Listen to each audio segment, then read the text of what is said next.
Hai, welcome back to my channel, Momis Bunda. Semoga sehat-sehat terus ya.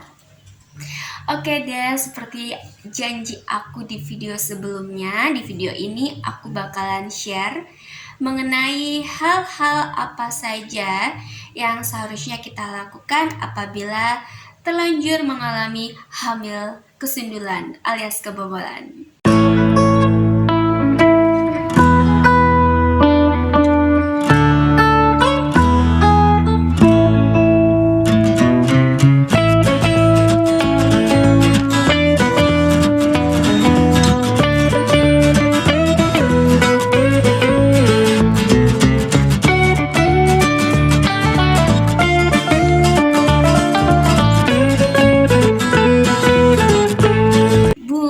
Kita tahu ya, kalau hamil kesundulan ini sangat beresiko.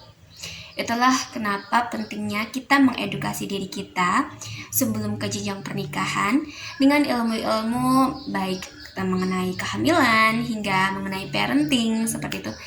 Walaupun gak harus cuma perempuan yang mengedukasi dirinya, laki-laki pun juga seharusnya mengedukasi dirinya seperti itu ya, karena sangat penting. Nah, Bun, apabila ternyata kita sudah merencanakan namun qadarullah masih aja kebobolan, jangan khawatir Bun, tenang dulu, relax. Meskipun banyak pikiran yang terlintas, baik itu kekhawatiran tentang pengasuhan anak nantinya ataupun tentang kekhawatiran terhadap respon keluarga, kerabat, ataupun dari atasan kerja misal, karena kita baru saja cuti melahirkan, baru masuk, sudah ambil lagi. Oke deh, jadi kita bahas dulu yuk mengenai hal-hal apa saja yang perlu kita lakukan apabila sudah terlanjur mengalami hamil kesundulan. Yang pertama, jadi apabila kita sudah yakin mengecek secara mandiri bahwa kita sudah positif hamil, langkah pertama yaitu kita segera memeriksakan diri kita ke dokter kandungan atau bidan. Jadi untuk memastikan bahwa kehamilan kita adalah kehamilan yang sehat ya Bun ya. Jadi segera aja, jangan ditunda, segera pastikan kehamilan kita ke bidan atau ke dokter kandungan. Untuk pengalaman aku sendiri, waktu aku tahu aku hamil lagi, aku langsung ke puskesmas terdekat Bun. Jadi aku langsung mendaftar ke Poli KIA. Jadi di sana aku langsung bisa konseling atau mendapatkan penjelasan oleh bidan ya mengenai hamil kesundulan. Selain aku juga dicek nih tinggi badan, berat badan, tekanan darah atau tensi seperti itu ya. Selain itu aku juga mengajukan program ANC. Kebetulan di tempat aku tinggal di DIY Yogyakarta, tepatnya di Sleman, di puskesmasnya sudah ada program ANC terpadu. Jadi selain di Poli KIA, aku langsung juga bisa dirujuk ke Poli Psikologi, Poli Gizi, Poli Gigi, dan Poli Umum. Jadi udah komplit banget Bun. Selain itu juga langsung cek lab ya, cek darah, cek urin, cek HB seperti itu. Jadi itu sangat penting ya Bun. Jadi segera aja, nggak usah ditunda. Begitu kita tahu kalau kita hamil, langsung ke puskesmas terdekat.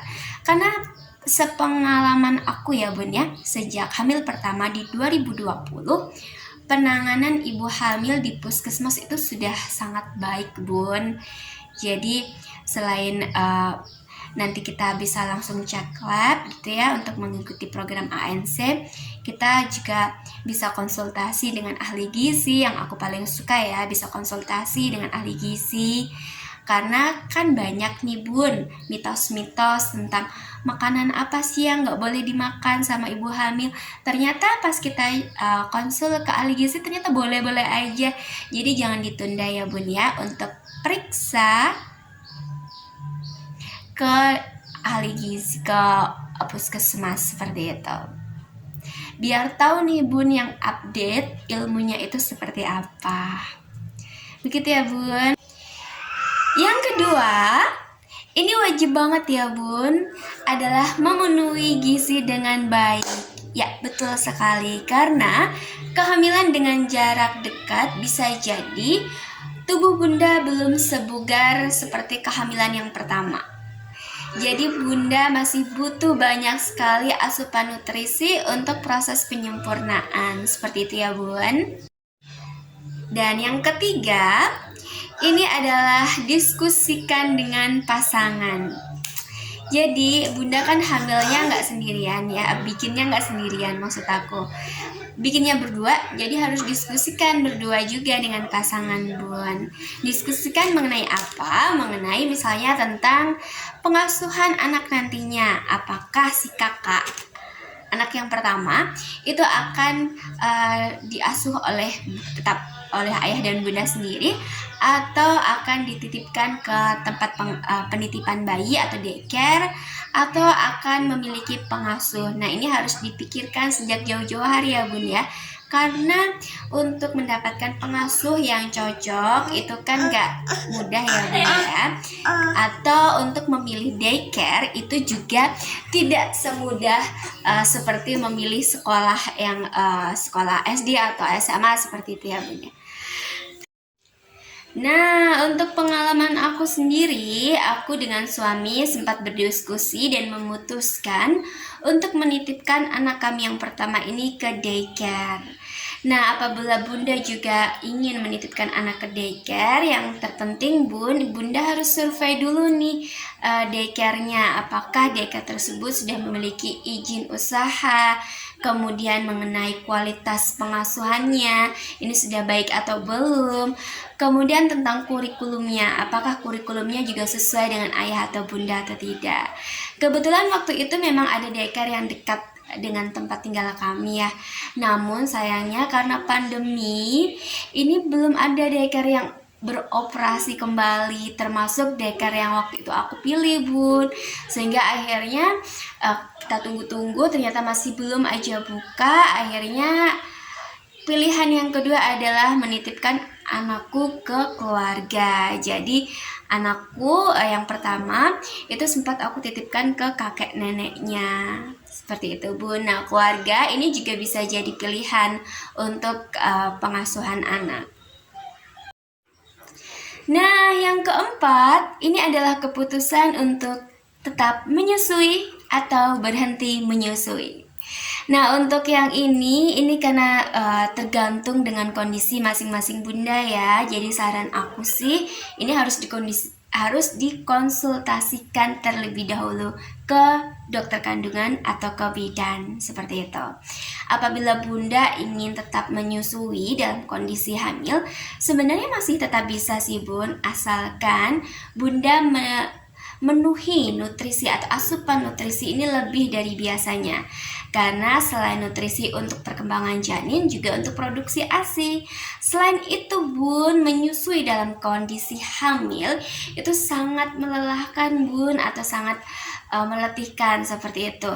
Pengalaman aku sendiri, jadi aku pernah menyusui itu 2 bayi. Jadi bukan waktu aku hamil ya, tapi menyusui 2 bayi aja, nggak dalam kondisi hamil, itu letihnya minta ampun. Jadi waktu itu aku menyusui adik bayi, kemudian si kakaknya ini masih ingin ikut nenen lagi, seperti itu letihnya minta ampun bun gitu ya.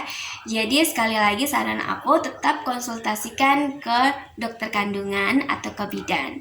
Selain itu bahayanya nih bun, apabila bunda tetap menyusui, ini juga menyusui itu bisa memicu atau menimbulkan kontraksi seperti itu. Jadi untuk kandungan yang lemah ini kan berbahaya ya bun ya, seperti itu.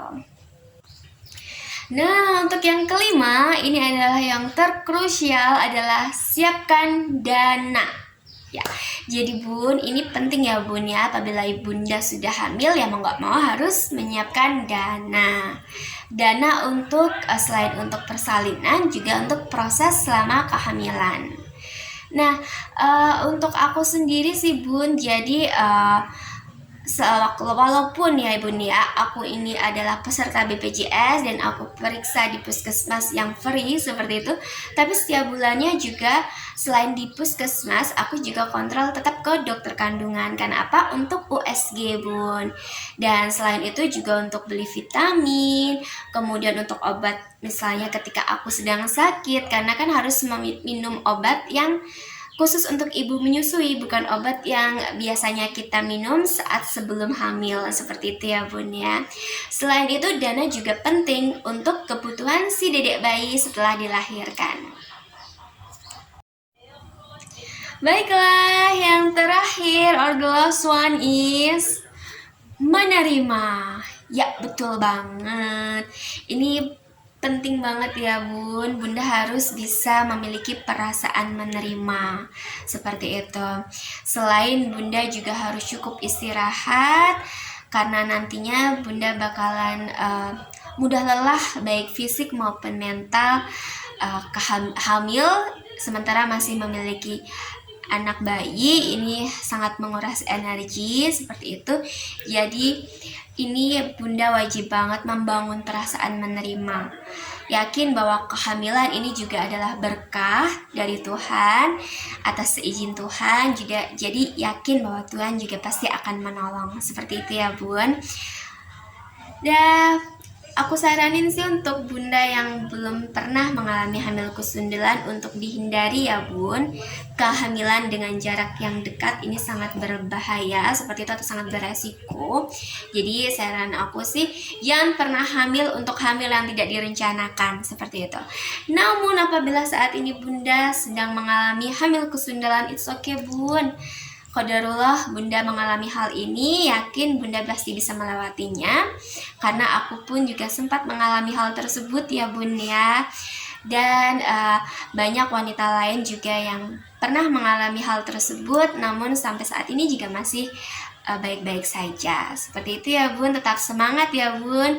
Oke deh, itu aja yang bisa aku share mengenai pengalaman aku tentang hamil kesundulan. Jadi semoga ini bermanfaat untuk Bunda yang sedang galau. Jangan galau, sudahi galaunya ya Bun ya. Oke deh, jangan lupa untuk subscribe, like, ataupun komen apabila video aku bermanfaat ya. Bye, assalamualaikum. Sehat-sehat semuanya Bunda-bunda.